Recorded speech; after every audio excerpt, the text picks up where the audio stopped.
Moreover, whom He did predestinate. Nasa Bible po yung predestinate. Ibig sabihin predestinate, root word ng predestination. Ano ho?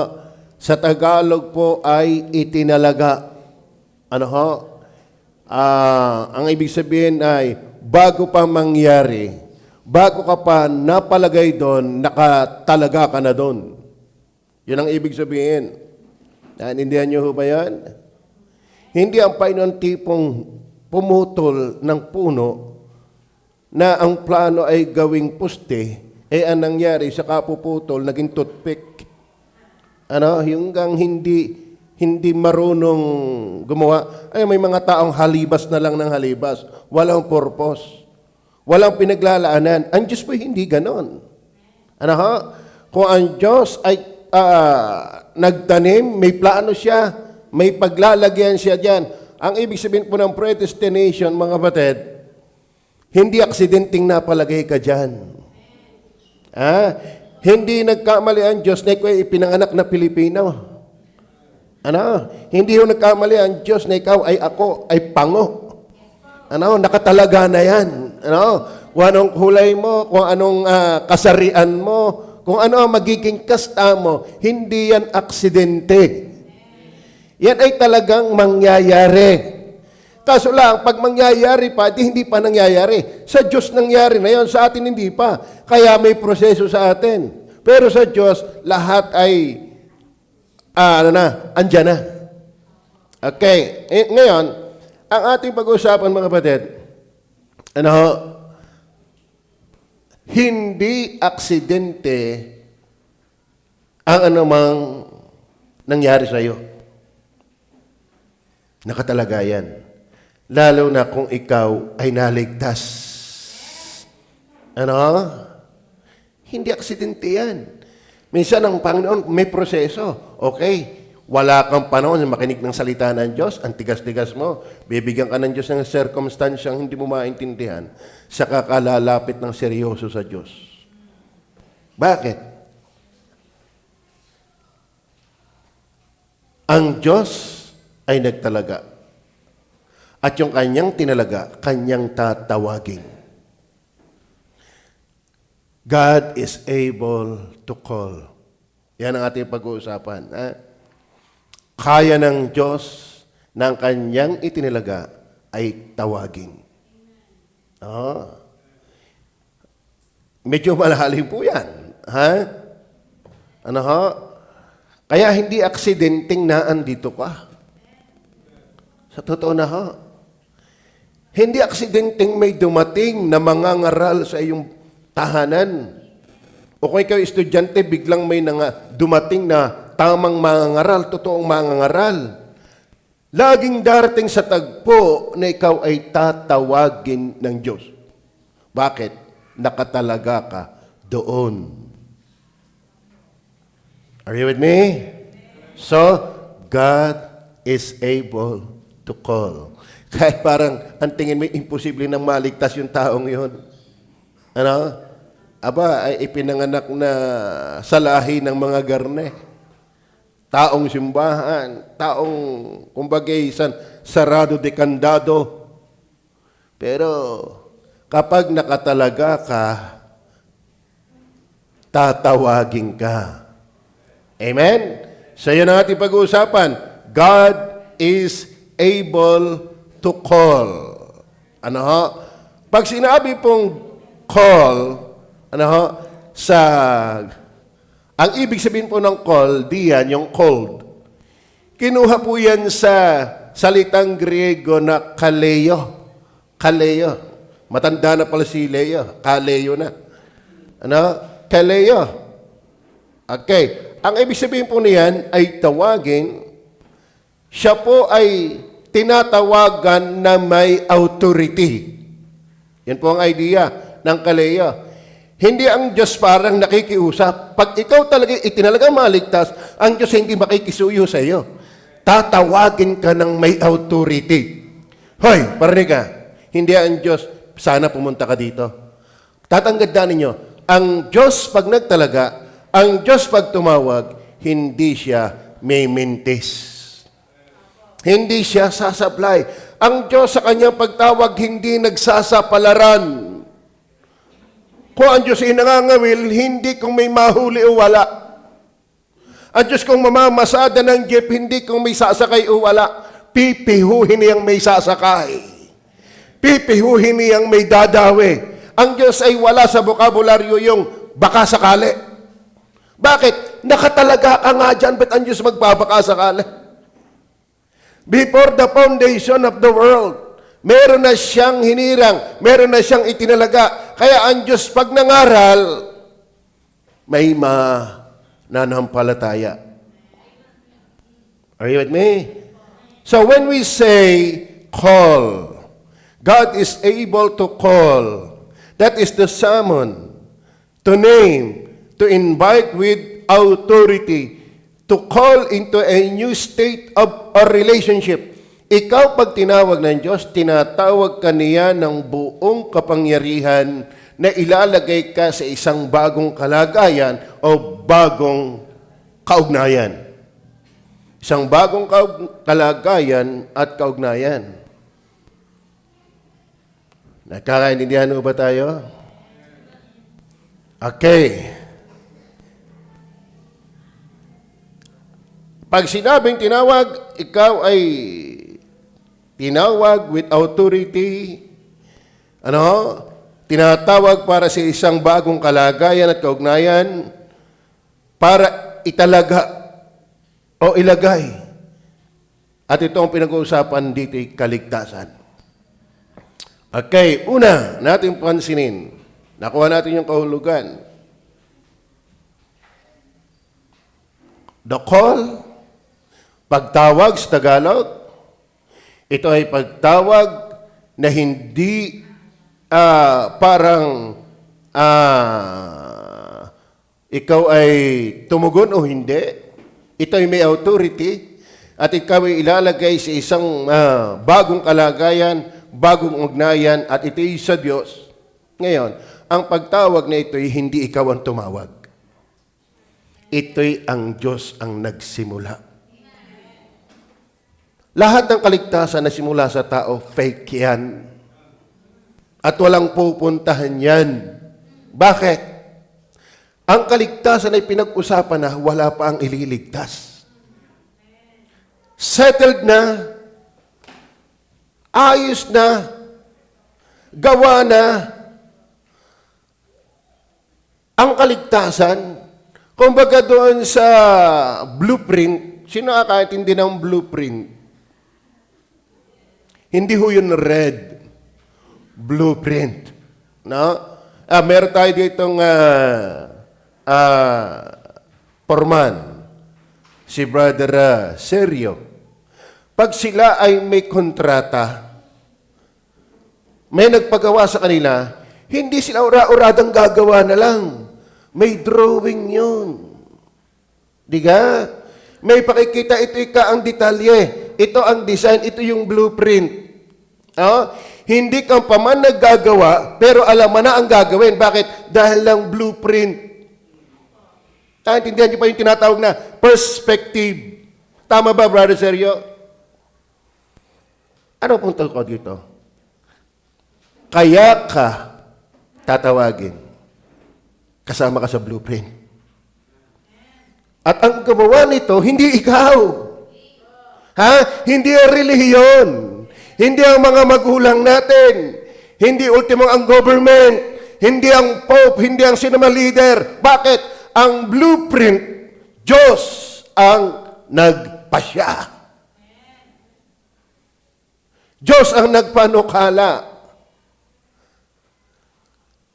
Kaya tatandaan ninyo, biyayang makasama ka doon. At hindi aksidenteng ikaw ay tatawagin ng Diyos. Sadyang darating ang panahon, ikaw ay tatawagin ng Diyos. Ano ba ang pagtawag na ito? Una, kinuha natin, ito po'y initially by God. Okay. Romans chapter 8:28, buksan uli natin, nasabi diyan. Babasahin ng mga talata na, At naalalaman natin na ang lahat ng mga bagay ay nagkakalakip sa ikabubuti ng mga... ano ba yan? 8:28 ba sinabi ko? Okay. Gumagawa si kabubuti ng mga nagsisiibig sa Diyos sa makatuwid bagay niyaong mga tinawag. Mga tinawag, alinsunod sa kanyang nasa. Alam niyo ba, ang pagtawag ay alinsunod sa kanyang nasa, ayon sa kanyang nasa, hindi sa iyo. Sa totoo na, kung ang babasihan lang ng Diyos ay ikaw, nako. Kaya kailangan naman tatawag sa Diyos pag may sakit. Pag walang pira. Diga? Hindi mo kinukusa ang Diyos. Kaya ikaw ay tutugon isang araw dahil settled na sa Diyos na ikitatawagin. Pero ikaw kukusain ng Diyos. Naku po naman. May kapagputulan ako ng liig. Are you with me? Naka. Pero pag tinawag ka ng Diyos, mamaya, makikita pa yan. Initially by God. John chapter 5 verse 24. John chapter 5 verse 24. Ano sabi ng Bible? Ay wala pala diyan. Ano? Katotohanan sinasabi ko sa inyo, ang dumirinig ng aking salita. Ibig sabihin, dumirinig. Ibig sabihin, may sinasabi siya. May panawagan siya. At sumasampalataya sa kanya na nagsuko sa akin, ay may buhay na walang hanggan. At hindi mapapasok sa paghatol, kundi lumipat na sa kabuhayan mula sa kamatayan. Mamaya ating tutuntunin lalo yan. Ibig sabihin talaga, ang Diyos ay hindi mimintis pag siya'y tumawag sa iyo. Ano? Ang dumirinig ng aking salita. Ano ho? At sumasampalataya sa kanya nagsugo sa akin, ay may buhay na walang hanggan. Bago ka makapanampalataya at magkaroon ng buhay na walang hanggan, meron ka munang narinig. Sapagkat ang panampalataya ay nagmumula sa pakikinig. Ibig sabihin, lahat ng mananampalataya, lahat ng bibigyan niya ng buhay na walang hanggan, ay tatawagin muna. Kaya mali yung sabihin ako'y since birth. Kristiyano na, hindi totoo yun. Ikaw may Kristiyano, yes, since birth. Ba, ay kagaling mo naman, tinawag ka na sa tiyan. Ako niwala, hindi ka pa pinapanganak, nakatalaga ka na, pero hindi ka pa tinatawag. Lahat ng itinalaga, lahat ng mananampalataya, yan ay maliligtas. Bakit? Before the foundation of the world, chosen and predestined, but not yet called. Amen. Kaya yung hinirang, itinalaga, tatawagin yan. At pag yan tinawag, automatic sa asampalataya yan. Paano yung ibang tinawag na hindi sumampalataya? Mamaya natin makikita. Iba ang general call and special call. Okay. So, John 6:44. Tingnan po natin.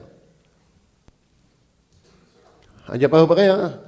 Walang taong makalalapit sa akin. Talagang tigas ang salita, no? Wala.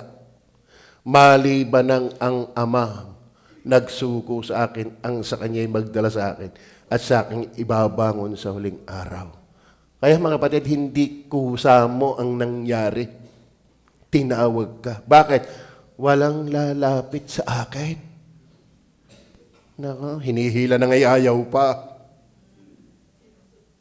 Tama ba? At pwede mo naman mahila yan, pero parang garne.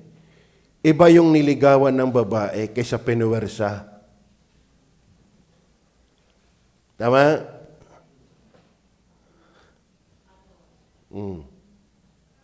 Ano kapatid? Hindi ka pupursahin ng tao dahil ang Diyos ang tatawag talaga sa iyo. At ang pagtawag niyan, matindi yan, mapag-aralan natin yan.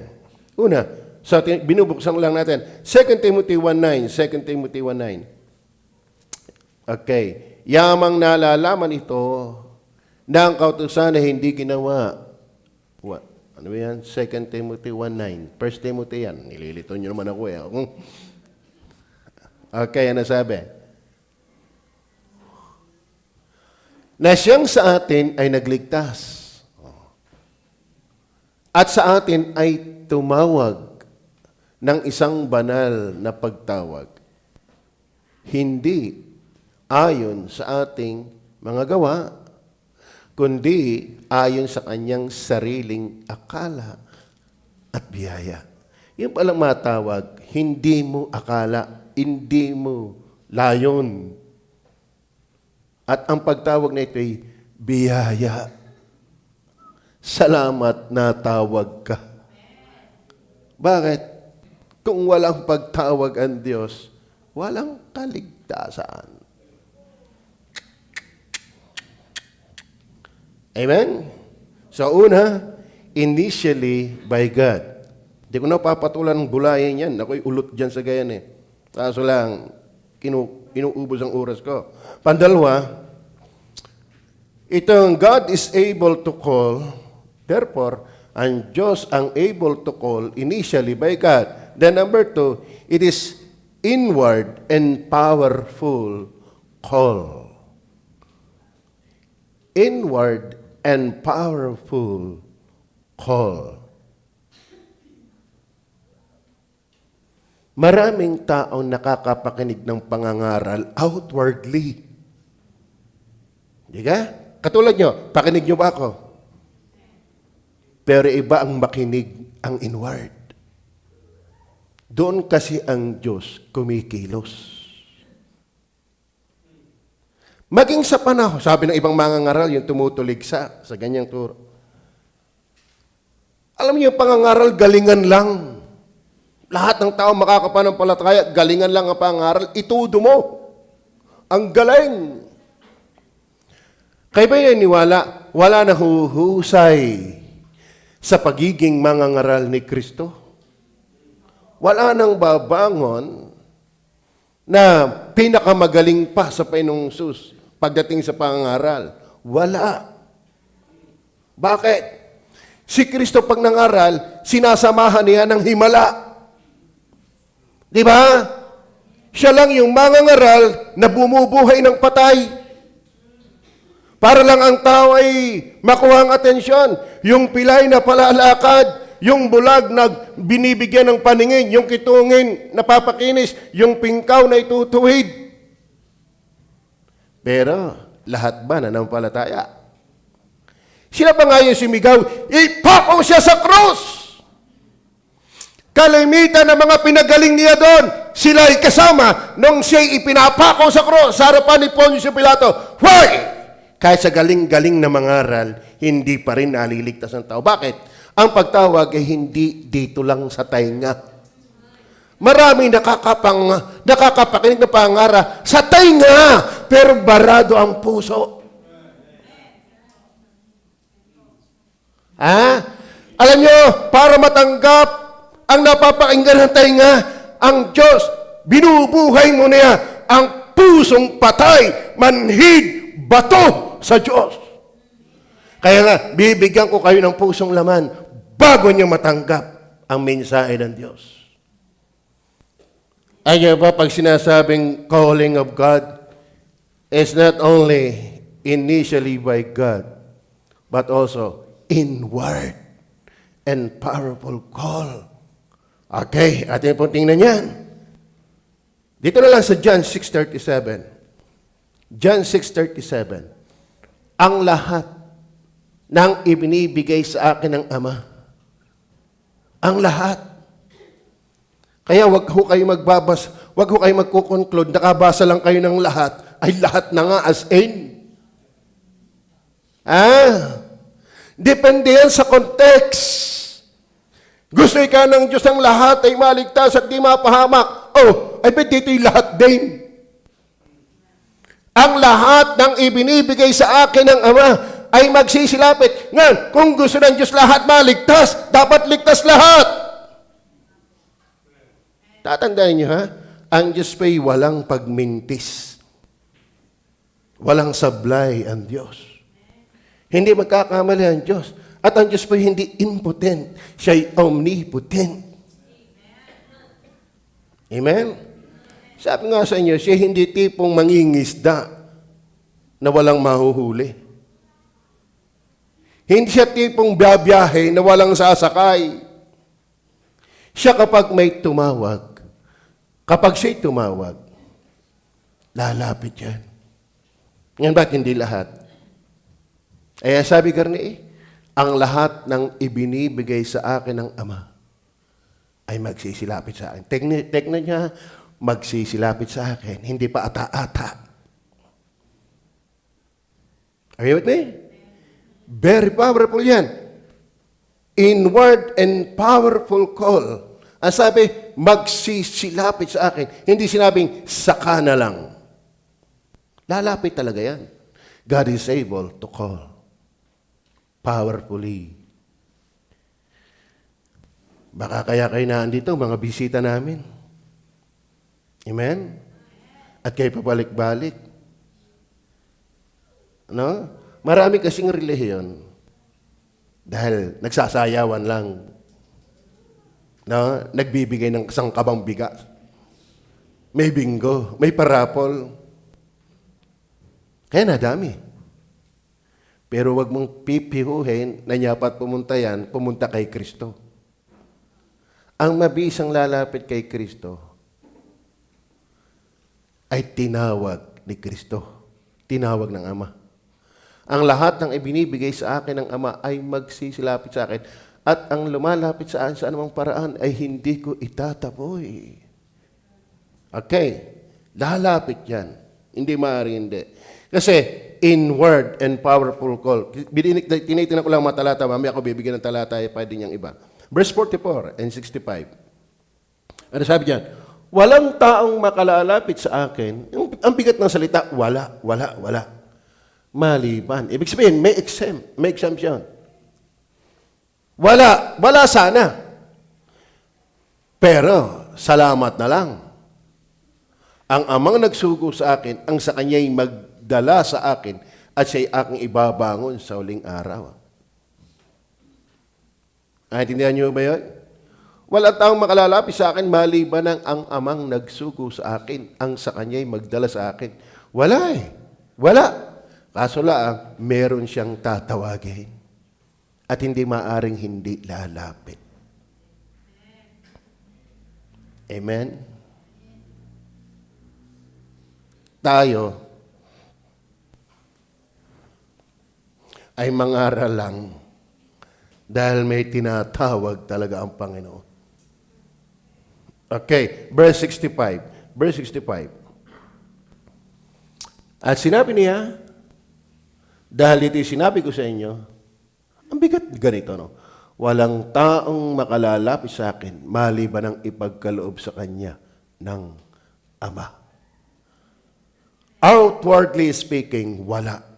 But inwardly speaking, tatawagin ng Diyos. Bakit ba inwardly yan? Basahin na natin ang Acts 16, verse 14.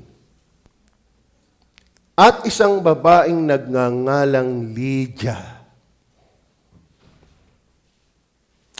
na mangangalakal ng kayong kulay ube, na tagabay ng Tiatira, isang masipag sa kabanalan. Tali niyo ha, masipag na sa kabanalan yan. Ha? Reliyoso na yan. Ay nakinig sa amin na binuksan ng Panginoon ang kanyang puso upang unawain ang mga bagay na sinilita ni Pablo. Mga batid kung babasahin niyo Acts chapter 2, lahat ang naligtas doon, mga reliyoso na. Mga reliyoso na hindi pa ligtas. Si Cornelio, isang mahusay na tao, pero isinugo pa sa kanya si Pedro. Bakit? Hindi pa rin ligtas. Ito, babaeng masipag sa kabanalan. Pero kung hindi bubuksan ng Panginoon ang kanyang puso, hindi mauunawaan ang kanyang mga sinasabi. Ibig sabihin mga kapatid, God is able to call initially by God. Ang Diyos ang tumatawag, hindi tayo ang tumawag sa Diyos. At kung tayo tumatawag sa Diyos, iba yung konsepto ng Diyos natin tinatawagan. Yung puong itim. Di ka, ang tinatawagan natin ay sina Maria. At para sigurado mag-anak agad. Sus Maria Josep. Ganyan ang tao. Kung tayo may natawag sa Diyos, hindi Diyos na ipinapakilala ng Biblia. Kaya ang Diyos ang nagkusang tumawag, yung tunay na Diyos ang tatawag sa atin at dadalhin ka niya sa tunay. Kaya tayo maraming pamali-mali ang buhay. Kaya bakit tayo? Kasi tayo namulat sa maling Diyos. No? Pero kapag ikaw ay tinawag ng Diyos, dadalhin ka sa isang bagong kalagayan at kaugnayan. Tama? Sana, intindihan nyo na yan. Kapag ang Diyos ang tumawag sa iyo, effective. Dadalhin ka sa bagong kalagayan at bagong kaugnayan. Kaya nakikirisi bago nila. Ngayon, ang inward call, mga kapatid, ay higit sa napapakinggan ng tainga. Lahat sa inyo nakakapanig, maging nasa online. Pero hindi lahat bukas ang puso. Amen? Kaya ang gumagawa ng pagbabago, hindi preacher. Amen? Oh. Tingnan pa natin ang talata. Meron pong dalawa kasing klase ng pagtawag. Isang talata na lang basahin ko. Matthew 22 verse 14. Tingnan nyo ha.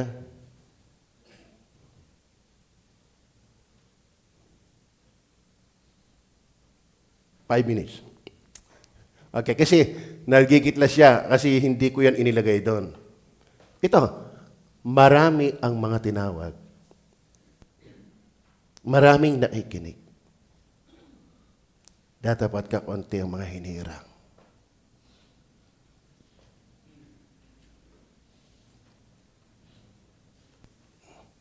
Amen. Ang daming nakapakinig sa pangaral ng Panginoon. In fact, hindi lang sila nakapakinig. Nakaswerte pa sila. Akalaan mo mula sa 2 tinapay, napakain ay 5,000 mga lalaki. Siyempre, kasama ang mga asawa. O halimbawa, 2,500 may asawa doon. Eh di 7,500 na. Alam nga walang anak ang marami doon. Ay sa Hudyo, walang family planning. Diga? O halimbawa, tig sa 10 anak. Lupit nun. Nakinabang sila pang-physical pero hindi pang-spiritual. Bakit? Maraming taong nakikinig lang ang tainga. Pero ang puso inwardly taginting, matigas, bato, maraming tinawag. Pero hindi lahat hinirang.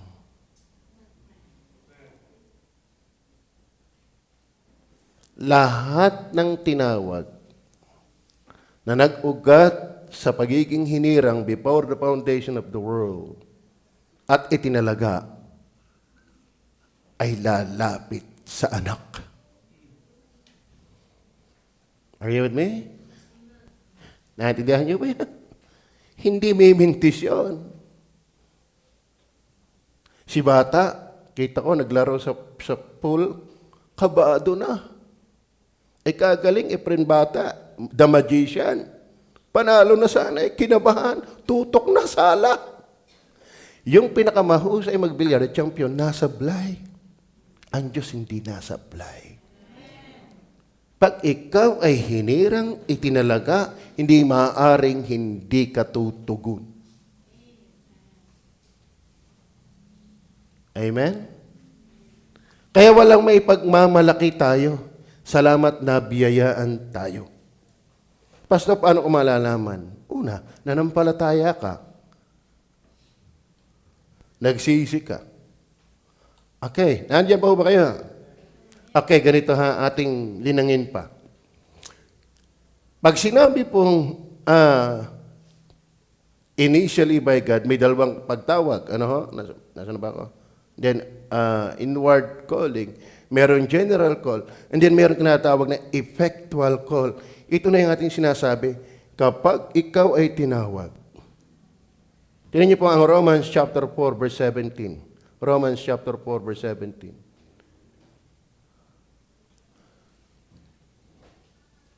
Gaya na susulat, ginawa kitang ama ng maraming bansa. Sarapan niya ang kanyang pinananampalatayanan. Sa maktud bagay ang Diyos na nagbibigay ng buhay sa mga patay at tumatawag sa mga bagay na hindi pahayag na tila hayag na. Hindi pahayag, kasi hindi pa natin alam kung sino, pero tila hayag na. So ang Diyos, kapag tumawag mga kapatid, God calls those things which do not exist as though they did. Okay, John chapter 5:25. Medyo malalim, no? John chapter 5:25. Nabasa natin ito kanina. Katotohanan, katotohanan sinasabi ko sa inyo, dumarating ang panahon at ngayon nga na maririnig ng mga patay ang tinig ng anak ng Diyos at ang mga kakarinig ay mga bubuhay. Hindi mananatiling patay pag ang Diyos ay narinig. Tandaan niyo yan. Hindi mananatiling patay ang sinuman kapag narinig talaga niya ang tawag ng Diyos. Malaman ko ba? God is able to call. That is initially by God. That is inward. Nasaan na yan? And powerful call of God. Merong tinawag pero hindi tumugon. Bakit? Merong general call. Ito'y pwedeng tanggihan. Sa totoo na, napakaraming tumanggi sa pangangaral. Bakit? Is God able? Yan ang tawag doon ay general call. Maraming tinawag, pero kakunti ang hinirang. Pero pag ang Diyos ay tinawag ka talaga sa kaligtasan, seryoso yan. Walang makakarinig ng tinig ng Diyos na mananatiling patay. Na hindi tutugon. Tingnan pa natin. Okay, ito na. Pantatlo na lang para masundan ko lalo yung ibig ko sabihin dyan. That is inevitable in its intention. Number one, God is able to call, and that is initially by God. Then number two, inward call. Effective, very powerful. And then, ang pagtawag na ito ay inevitable in its intention. Ibig sabihin mga kapatid, God is able to call. Siya yung pinagmulan, siya yung nagsimula, at ito ay powerful, at hindi maaaring hindi mangyari yung kanyang intensyon. Are you with me? Lampasan ko muna yung talatang yan. Dito tayo magsimula. John 6:37, balikan ulit natin. Ang lahat ng ibinibigay sa akin ng Ama ay magsisilapit sa akin. Lahat ng ibinibigay sa akin ng Ama, kaya ka tinatawag, may intensyon. Ang Diyos, ibinibigay ka ng Ama sa anak. At lahat ng ibinibigay ng Ama sa anak ay hindi maaaring hindi magsisilapit. At ang lumalapit sa akin ay osas. Bakit? Sa anumang paraan ay hindi ko itataboy. Amen. Kapag ikaw ay isa sa siguradong tinawag ng Diyos para sa kaligtasan, lalapit ka. At paglapit mo, hindi ka ipagtatabo yan. Bakit? Ang Diyos ba nagtataboy din? Pakikita ko sa iyo, ang Diyos nagtataboy din. Matthew 7:23. Tingnan niyo po. Naalala ko lang. At kung ipapahayag ko sa kanila, kailanman hindi ko kayo nangakikilala. Alam niyo ba?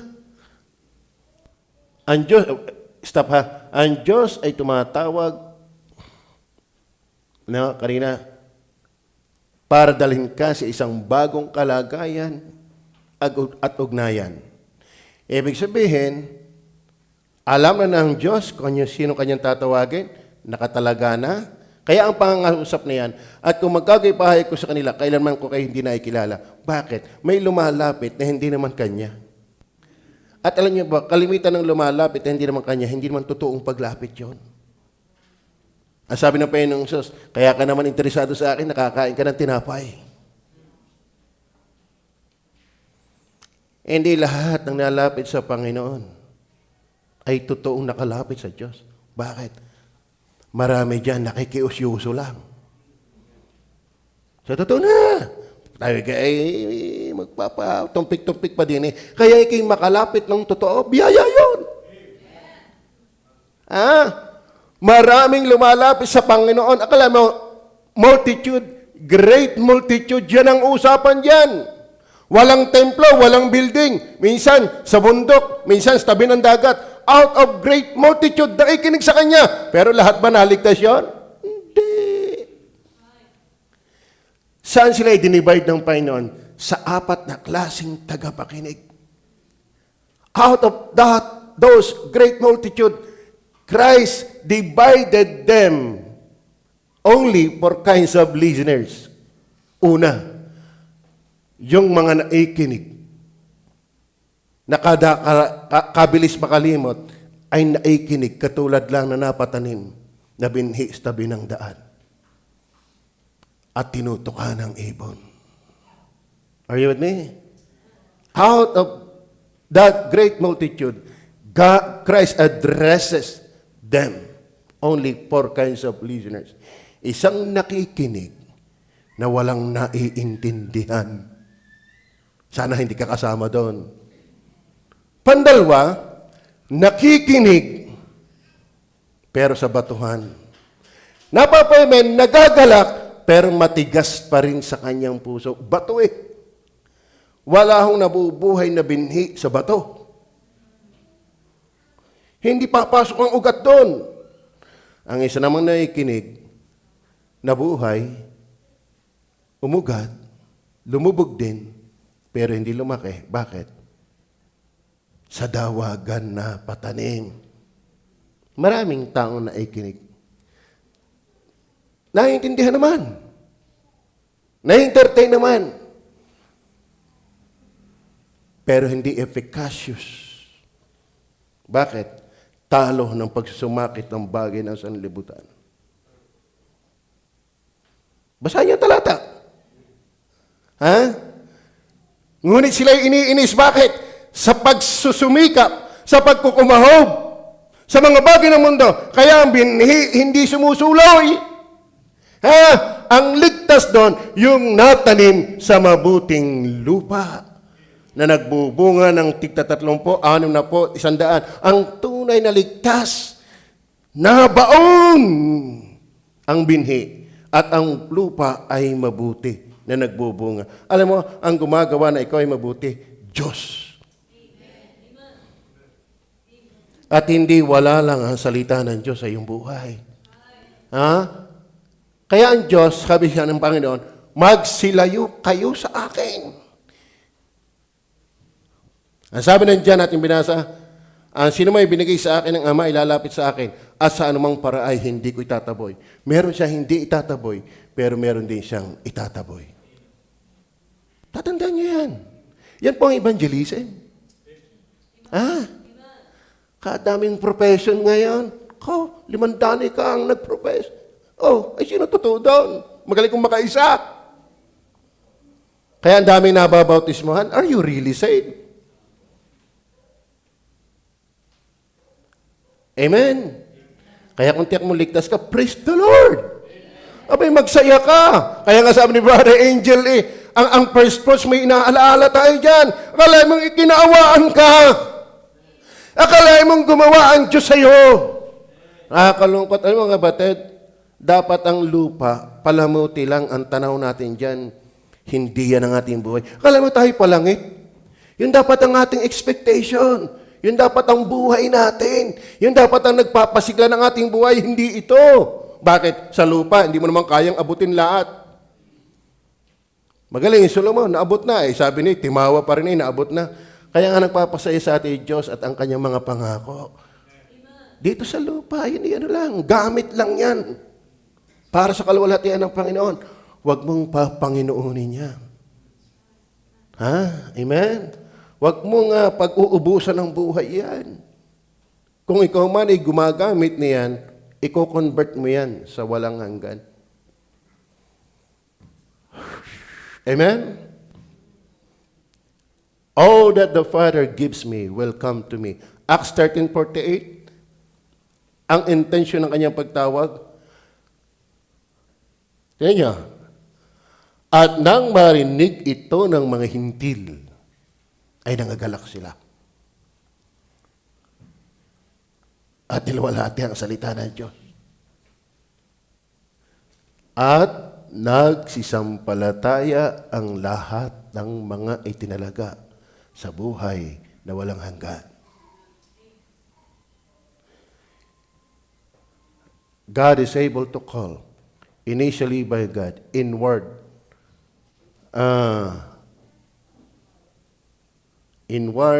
and powerful call. Then, inevitable in its intention. Alam niyo ba, kaya ka tinawag ay para maligtas. At dahil ikaw ay tinawag para maligtas, hindi maaring hindi ka sasampalataya. Amen. Kaya wag ho tayong mapagod sa soul winning. Diyos ang nagliligtas. Wag ho tayong mapagod magtapo ng talata.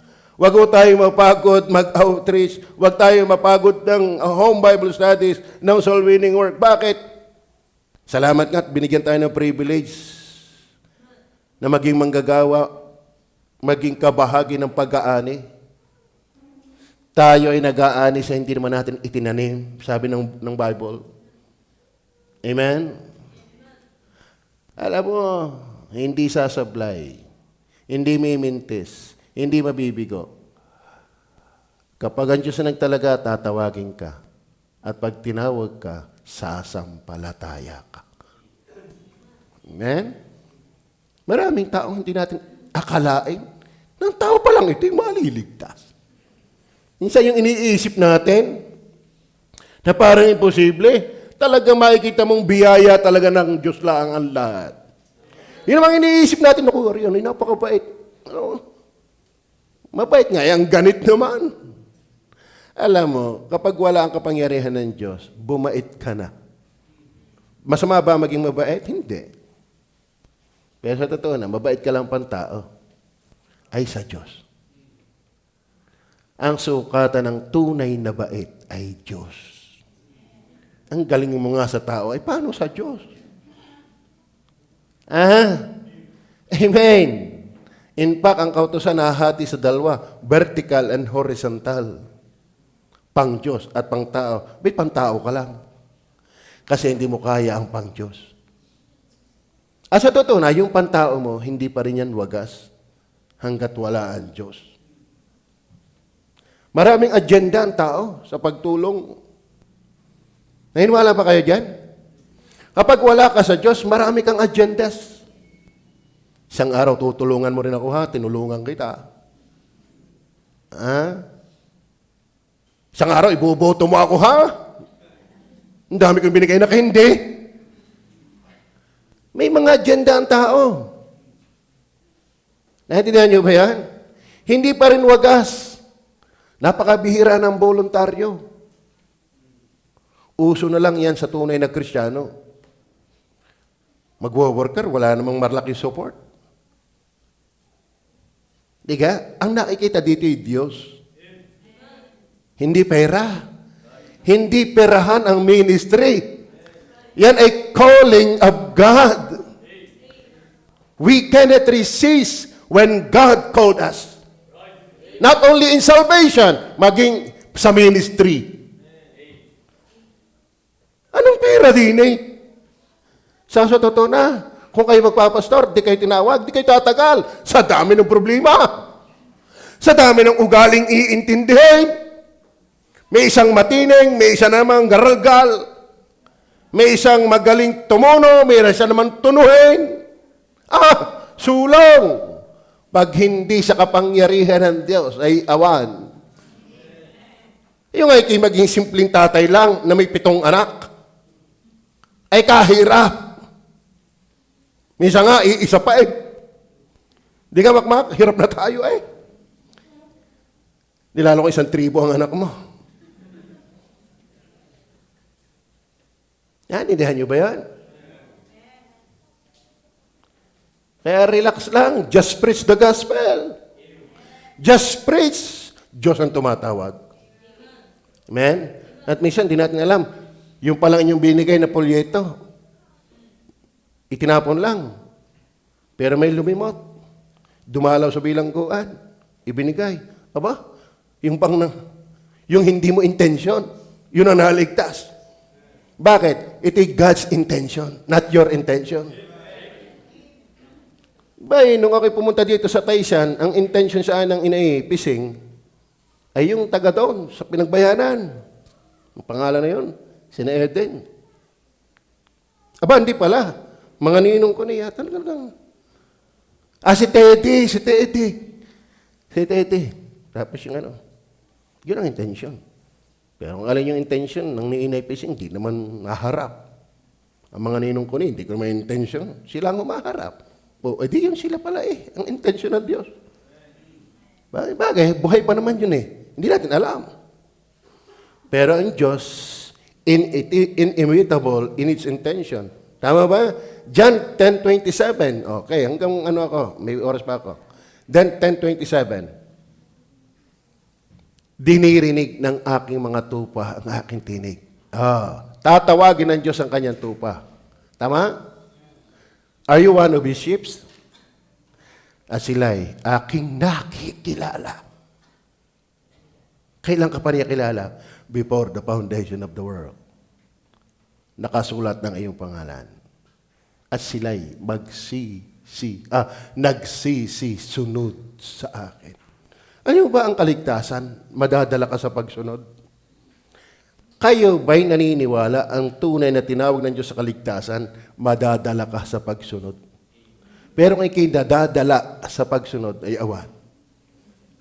Dapat ikaw ay nadadala sa pagsunod, hindi nadadala sa pagsunod. Are you with me? Dinirinig ng aking mga tupa. Bakit dinirinig? Ibig sabihin, may panawagan. Inward yan, inward. Hindi lang pang outward yan. Mas epikaso, mas effective yung inward. Dinirinig ng aking mga tupa ng tinig at sila'y aking nakikilala at sila'y positive ang response. Are you with me? 1 Corinthians 1:9. Dalawa na lang pong talata. Dalawa na lang talata. Ang Diyos ay tapat na sa pamamagitan niya ay tinawag kayo saan? Tinawag kayo, called, sa paikisama ng kanyang anak na si Jesucristo na Panginoon. Ayun kapatid, hindi mimintis yung ating union with Christ when God called us. Talagang magkakaroon tayo ng bagong kalagayan at bagong kaugnayan.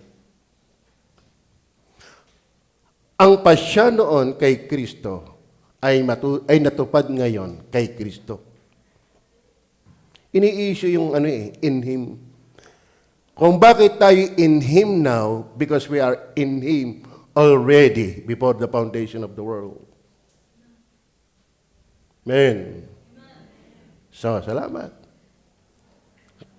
Huwag kayong maniwala doon sa palay na ka talaga na hinirang natin, huwag na mag-akin ng kalawa. Di ikibusong din. Diyos ang may sabing mag-akay eh. Useless daw. Sino may sabi sa iyo? Ikaw lang naman nagsasabi na yan. Hindi yan sinabing useless ng Diyos. Mas paniwala ako sa Diyos kaysa sa iyo. Amen? Ba't ang pilay nagbunga? Kung yan ay useless. Di nag-aral, nakapagbunga, nakapag-akin ng kalawa, hindi useless. Ang paniniwala dyan ay hindi useless. Yan ay useful. Klaro? Klaro. Then last na talata. Galatians chapter 2, verse 20. Inevitable yan. Hindi sasablay yan. Kaya kahit ako yung magsusugal katulad ng ninang Tiare,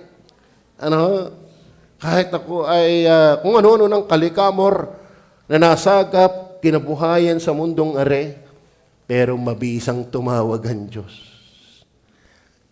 Ako'y napako sa krus kasama ni Kristo. Kalahin mo yung relasyon meron tayo kay Kristo.